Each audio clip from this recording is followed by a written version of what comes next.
Hello guys, তো অন্নপূর্ণা যোজনা যে পারিবারিক তথ্য সংগ্রহের যে ফর্ম, যে 13টি পেজ কিভাবে ফিল আপ করবেন এবং পুরো ডিটেলস কিন্তু আপনাদেরকে দেব। এবং পরিবারের প্রধানের নাম কী হবে, জন্ম তারিখ কীভাবে করবেন, পুরো ডিটেলস দেব। দেখতে পাচ্ছেন আমার কাছে ফর্মটি রয়েছে। তো চলে আসছি কথা না বাড়িয়ে। অন্নপূর্ণা যোজনা পারিবারিক তথ্য সংগ্রহের ফর্ম, প্রতিটি বিভাগের টিক এবং চেকবক্সের বিকল্প নির্দেশাবলী রয়েছে। প্রতিটি চেকবক্স ক্ষেত্রে পরিষ্কারভাবে চিহ্নিত করা হয়েছে। আবেদনকারী এবং যাচাইকারী কর্মকর্তার জন্য প্রয়োজনীয় নির্দেশাবলী প্রদান করা হয়েছে। প্রতিটি বিভাগ পূরণ করা বাধ্যতামূলক, অর্থাৎ প্রত্যেকটি যে কলম রয়েছে অতি অবশ্যই তোমাদের কিন্তু বাধ্যতামূলক। একদিকে রয়েছে বিভাগ ক্ষেত্র পারিবারিক পরিচয়, একদিকে রয়েছে বিকল্প ইনপুট, এই জায়গাটা বিকল্প ইনপুট রয়েছে, এবং নির্দেশিকা সঠিক হলে টিক চিহ্ন, এই যে দেখতে পাচ্ছেন সঠিক হলে টিক চিহ্ন, তো এই জায়গাটা রয়েছেন। তো 1 নম্বরে বলেছে পরিবারের প্রধানের নাম, তাহলে আপনাকে এই জায়গাটা প্রধানের নাম লিখতে হবে, পুরো নাম লিখবে, অর্থাৎ HOF হাউস হোল্ডার ফাদার, অর্থাৎ পরিবারের যে হেড রয়েছেন পুরো নাম এই জায়গাটা লিখবেন, তার আধার কার্ড এই জায়গাটা লিখবেন, এবং পরিবারের জন্ম তারিখ, দিন, মাস, বছর ঠিক এই জায়গাটা লিখবেন। তারপরে পরিবারের প্রধান HOF, অর্থাৎ হেড অফ দ্য, পরিবারের হেড কে রয়েছেন, পুরুষ না মহিলা না অন্যান্য, যেটি হবে সেটি টিক মার দিবেন। তো আপনি অবশ্যই পুরুষের টিক মার দিবেন। ঠিক তারপরে দেখতে পাচ্ছেন পরিবারের প্রধানের নাম HOF, আধার নম্বর, অর্থাৎ তার আধার নম্বরটা এই জায়গাটা পোস্ট করবেন, ঠিক আছে। এবং ডিজিটাল রেশন কার্ডের পারিবারিক আইডি যদি থাকে এবং রেশন কার্ডের আইডি যদি থাকে তাহলে এই জায়গাটা দেখে দেখে ঠিক ভালো করে লিখবেন। লেখার পরে পরবর্তী স্টেপ হবে পরিবারের সদস্য সংখ্যা, যদি 6, 5, 7, শুধুমাত্র কিন্তু সংখ্যায় লিখবেন। ভালো করে পত্রগুলো শুনবেন যে শুধুমাত্র সংখ্যায় বলছে, তাহলে এই জায়গাটা আপনাকে 7 হলে 7, 6 হলে 6, এই জায়গাটা আপনার যেটি হবে সেটা কিন্তু এরকম লিখবেন।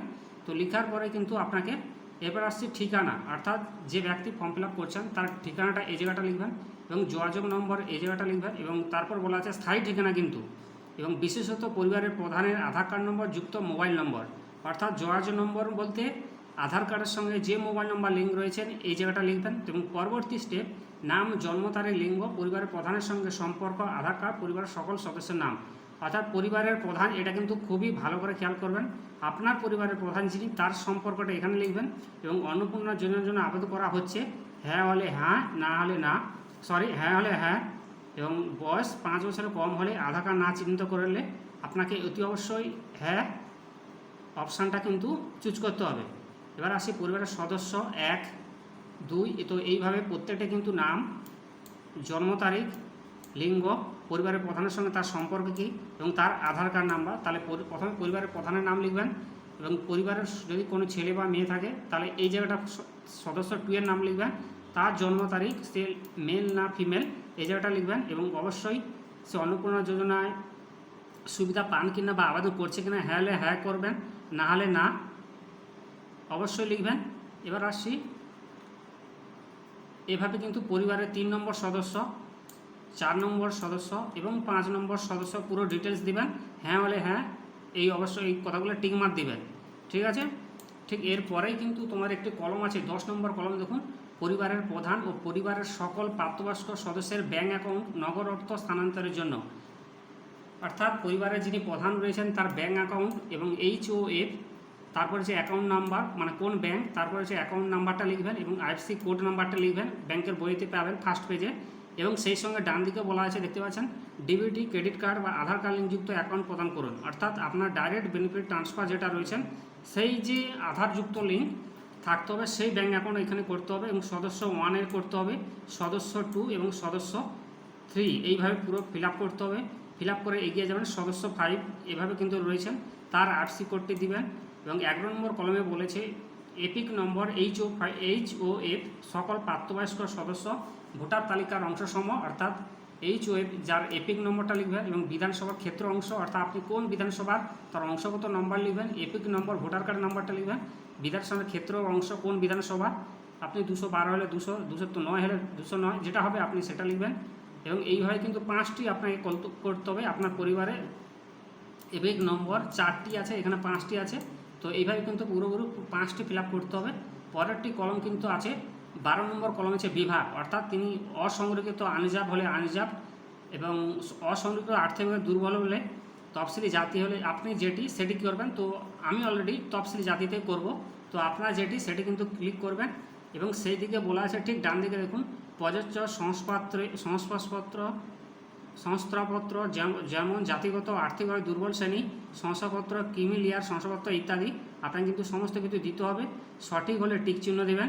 আচ্ছা, এখানে লেখা আছে রেশন কার্ড, খাদ্য তালিকা, আপনার কি ডিজিটাল রেশন কার্ড আছে? অতি অবশ্যই হ্যাঁ করবে, যার নাই সে না করবে। এরপর আসি যদি হ্যাঁ হয় তাহলে সেই কার্ডের ধরন আপনার কোন ক্যাটাগরি কার্ড, তাহলে আপনি লিখবেন পিএইচ বা আপনার যেটি রয়েছেন কার্ড দেখেই করবেন।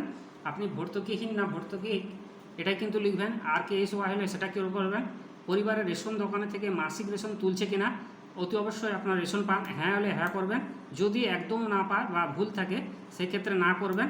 ঠিক আছে, আপনার যেটা সেটি করবেন। এবার আসি সম্পদ, বাড়ি ধরুন বাড়িতে কী ধরনের আপনার তার বেশি পাকা ঘর রয়েছে 3 বা তার বেশি, তাহলে হ্যাঁ করবেন, না হলে এই জায়গাটা না করবেন।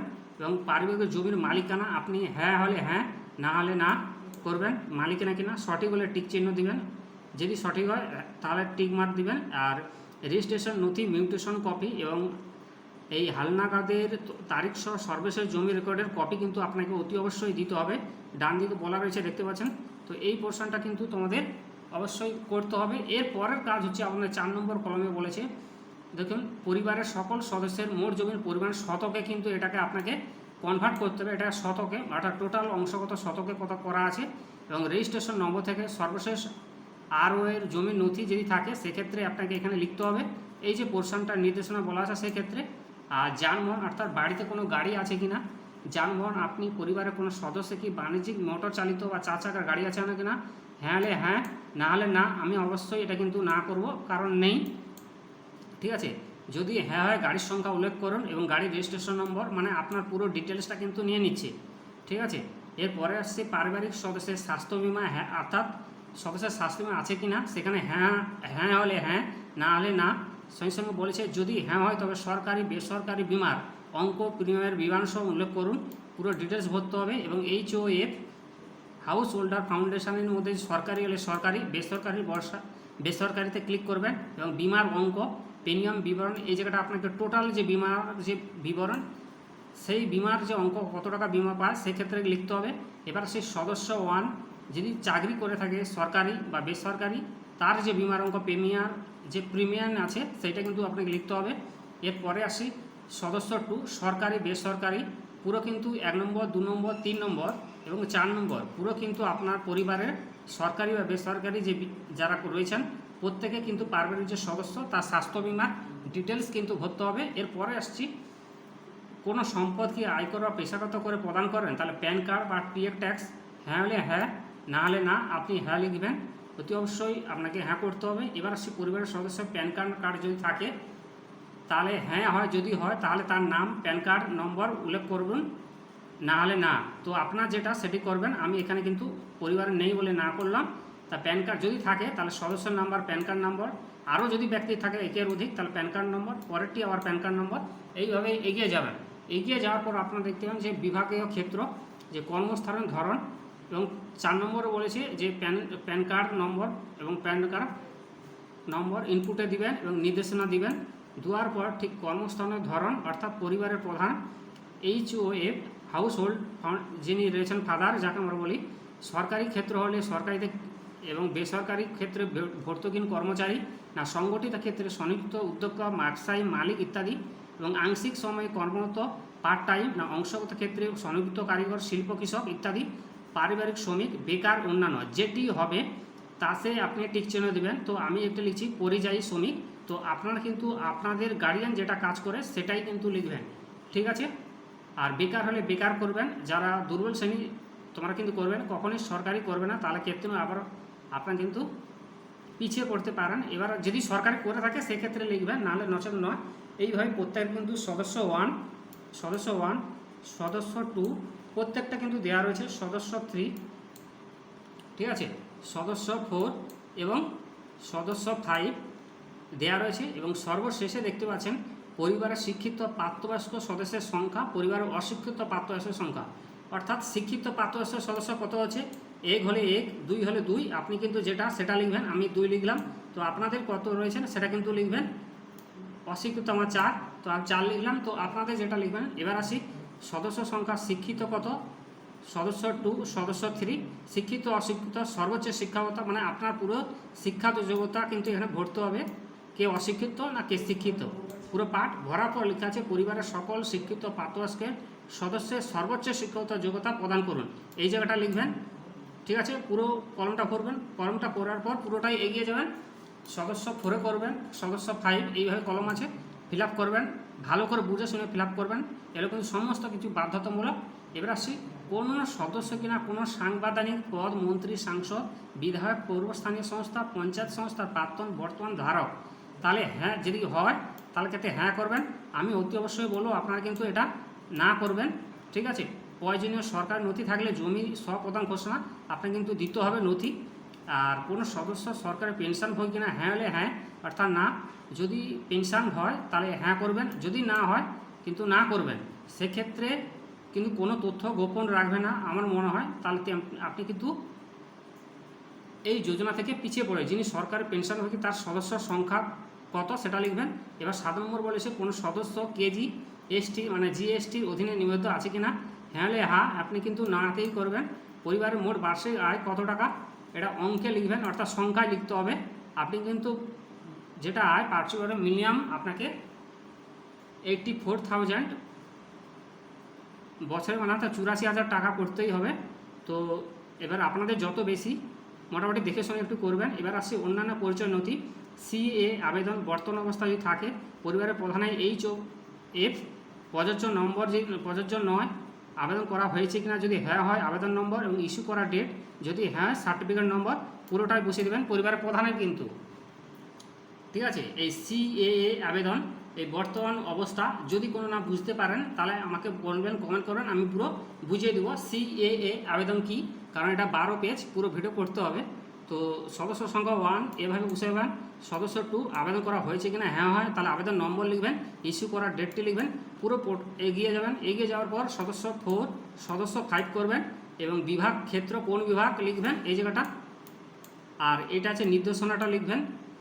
ঠিক তারপরে দেখতে পাচ্ছেন অন্যান্য কিষাণ ক্রেডিট কার্ড, আচ্ছা কিষাণ ক্রেডিট কার্ড, কিষাণ ক্রেডিট KCC ARD, এবং তারপর আছে শিল্পী ক্রেডিট কার্ড এবং মৎস্যজীবী ক্রেডিট কার্ড, এবং আছে credit card student CC etcetera থাকে পরিবারের প্রধানের, তাহলে কিন্তু এই জায়গাটা লিখবেন। এবং পরিবারের আরও যারা সদস্য রয়েছে তাদের যদি থাকে তাহলে এই জায়গাটা আইডি সংখ্যা এবং কবে তারিখ ইস্যু করা হয়েছে, অর্থাৎ আপনি ক্রেডিট কার্ডটি কবে ইস্যু করেছেন সেই জায়গাটা লিখবেন। পরেরটি হচ্ছে সদস্য সংখ্যা লিখবেন, আইডি লিখবেন। এইভাবে পুরো পেজটা কিন্তু আপনারা পরপর এগিয়ে যাবেন যত। এবার আসছি, ধরুন আপনারা 2 জন সদস্য করেন, সেক্ষেত্রে 2 জন সদস্য লিখবেন, সব কিন্তু লেখার দরকার নেই।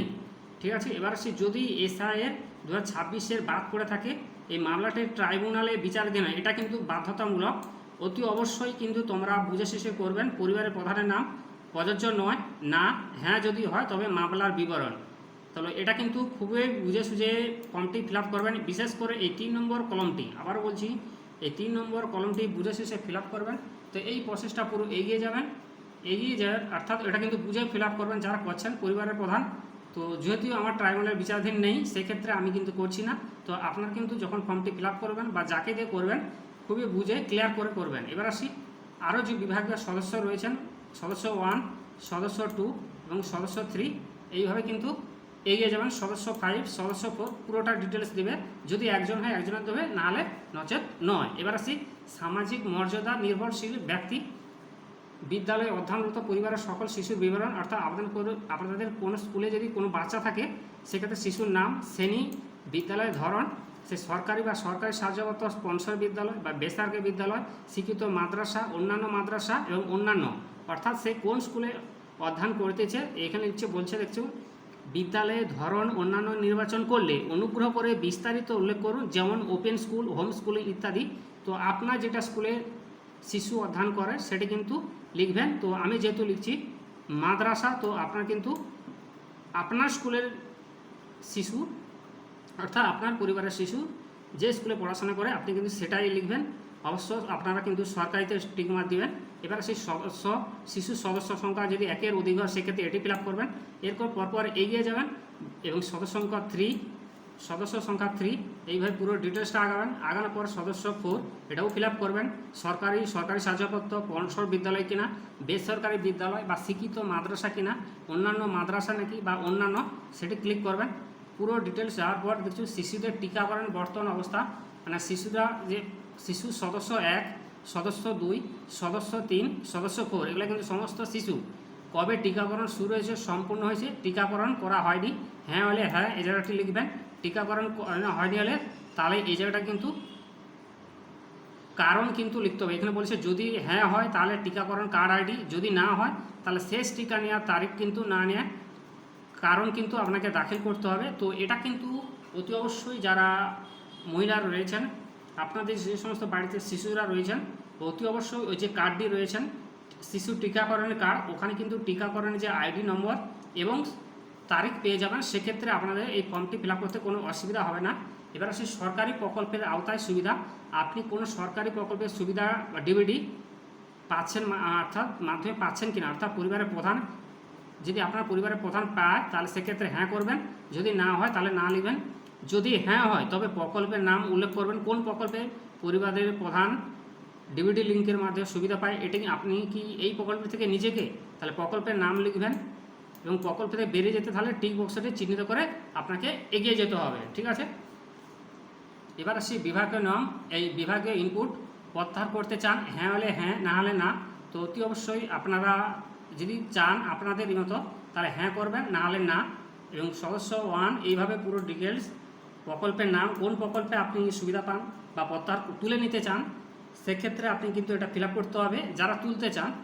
আর হ্যাঁ হলে হ্যাঁ করবেন, না হলে না। এবার আসি প্রকল্পের নাম, কোন প্রকল্প, সদস্য 2, এরকম সদস্য 3, সদস্য 4 এবং সদস্য 5 এই ধরনের কিন্তু এগিয়ে যাবেন। পুরো সমস্ত প্রসিডিউর আছে। হওয়ার পরে আপনাকে সর্বশেষ দেখুন যে বাদ দেওয়া হলো কারণ অফিসার কর্তৃক পূরণীয় ঘোষণা ও সম্মতি। আমি এই মর্মে ঘোষণা করেছি যে উপরের প্রদত্ত তথ্য আমার জ্ঞান ও বিশ্বাস অনুযায়ী সম্মত। তাহলে এই জায়গাটা আপনাকে ক্লিক করতে হবে, এই ফর্মেটটি যাচাইয়ের যোগ্য, ঠিক আছে। দিয়ে পুরো প্রসেসটা কমপ্লিট করার পর যে বিভাগীয় ক্ষেত্র সত্য এবং প্রযোজ্য ক্ষেত্রে আমি সকল সহায়ক নথি প্রদান করেছি, উপরে উল্লেখিত কোনো মানদণ্ড বাদ দেয়নি। আমি অবগত যে আমার প্রদত্ত কোনো তথ্য মিথ্যা প্রমাণিত হলে আমার সামাজিক সুরক্ষা সংক্রান্ত সুবিধাসমূহ বন্ধ হয়ে যেতে পারে। যে এই জায়গাটা স্বাক্ষর করবেন এবং নির্দেশনা রয়েছে। এবার 2 বলেছে যে পরিবার বলতে এমন একদল ব্যক্তিকে বোঝায় যারা সাধারণত একসঙ্গে বসবাস করেন, একই রান্নাঘর থেকে খাবার গ্রহণ করেন। তো পরিবার বলতে বলেছে যিনি একই পরিবারে বসবাস করেন এবং একই রান্নাঘর থেকে খাবার গ্রহণ করেন, তাকেই কিন্তু পরিবার বলা হয়েছে, একদল ব্যক্তিকে, ঠিক আছে। এবার আসি শুধুমাত্র সরকারি ব্যবহারের জন্য কোন কলম দিয়েছে, যে অন্নপূর্ণা যোজনায় পারিবারিক স্তরের তথ্য সংগ্রহ ফর্ম সংক্রান্ত অনুসন্ধান প্রতিবেদন আমি ড্যাশের পুত্র কন্যা ড্যাশ গ্রাম শহর ড্যাশ গ্রাম পঞ্চায়েত ড্যাশ ব্লক ড্যাশ পৌরসভা ড্যাশ জেলা ড্যাশ দ্বারা দাখিল করতে আবেদনপত্রটি যাচাই করেছি। আমি আবেদনপত্রটি তাতে প্রদত্ত তথ্য সঠিক পেয়েছি, অথবা আবেদনকারী দ্বারা প্রদত্ত নিম্নলিখিত তথ্যসমূহ সঠিক নয় বলে এই প্রতীয়মান হয়েছে, অনুপূরকের সংশ্লিষ্ট ধারা ও বিষয় উল্লেখ করবেন। অতএব আমি আবেদনপত্রটি গ্রহণ এবং প্রত্যাখ্যান করার জন্য সুপারিশ করছি বলে এইখান জায়গাটা তারিখ এবং এই জায়গাটা স্বাক্ষর শিলমোহর হবে। তো এই যে 13টি পেজ, আশা করি আমি আপনাদের খুব সহজভাবে বোঝাতে পারলাম। আর আপনাদের কোনো ফর্ম ফিল আপ করতে অসুবিধা হলে অতি অবশ্যই বলবেন, অতি অবশ্যই আমি চেষ্টা করব আপনাদেরকে সাহায্য করার জন্য। আশা করি আপনাদেরকে ছোট্ট আকারে বোঝাতে পারলাম। এই যে 12টি ঘর অর্থাৎ 13টি যে পেজ, সেই 13টি পেজ যতটা দ্রুততার সামনে আপনাদের বোঝাতে পারলাম। এবং চ্যানেলটিকে সাবস্ক্রাইব করবেন, পাশে থাকবেন এবং এই চ্যানেলে প্রতিনিয়ত আপনাদের জন্য একটি করে নতুন ভিডিও ডালা হয়, ভিডিওটি দেখবেন। আজকের মতো টাটা, ভালো থাকবেন, ঠিক আছে। আর পরিবারের পুরো নাম লিখবেন, অর্থাৎ পরিবারের প্রধান, আগেই বলা হয়েছিল পরিবারের প্রধান তাকেই বলবো, যিনি পরিবারের হেড তিনি হচ্ছে পরিবারের প্রধান। নাম কিন্তু আপনাকে লিখতে হবে, এটা অনেকে বুঝতে পারে না। তাহলে পুরো ডিটেলস দিয়ে কিন্তু আপনাদেরকে ফর্মটি ফিল আপ করতে হবে। তবে শেষবার মতো বলছি, যারা বুঝতে পারছে না তারা অবশ্যই আমার কমেন্ট সেকশনে কমেন্ট করবেন কোন কলমের কোন বিভাগের তথ্য আপনি বুঝতে পারছেন না। আমি ডিটেলস আরও আপনাকে SMS আকারে দেবো। ধন্যবাদ, পাশে থাকবেন, সাপোর্ট করবেন। ধন্যবাদ।